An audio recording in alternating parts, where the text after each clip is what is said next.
अस्सलाम वालेकुम जी, this is Hamli from New World Lighting को 0305 40 32 416 3 किलो की बॉडी 4 किलो वाट का इन्वर्टर रेडी किया है विद वापडा शेयरिंग। बैटरी इसके साथ नहीं लगेगी, बैटरी के बगैर सारा दिन सोलर पे चलाएं, रात को ऑटोमेटिक वापडा पे शिफ्ट कर जाएगा।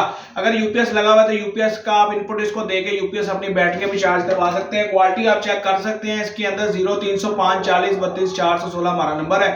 पूरे पाकिस्तान में डिलीवरी अवेलेबल है।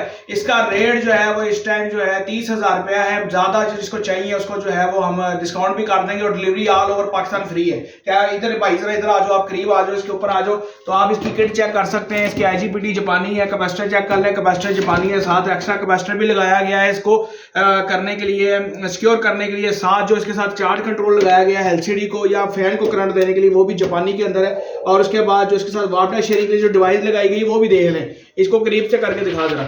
ये डिवाइस आप चेक करें कैसी डिवाइस है। लोकल डिवाइस हमने यूज इस तरह की डिवाइस यूज नहीं की है, हमने बेहतरीन किस्म की डिवाइस लगाई है। इसके अंदर एम्पेयर के हिसाब से हम इसको मजीद बढ़ा सकते हैं। आप अपनी वाटेज के हिसाब से हमसे बनवा सकते हैं, ऑर्डर कर सकते हैं। पूरे पाकिस्तान में आप अपना वाट बताएं, लोड बताएं, करंट बताएं, एम्पेयर बताएं, उस हिसाब से हम आपको डिजाइन करके दे सकते हैं। 1 साल वारंटी के साथ अवेलेबल है। आप राब्ता कर सकते हैं 0305 40 32 416।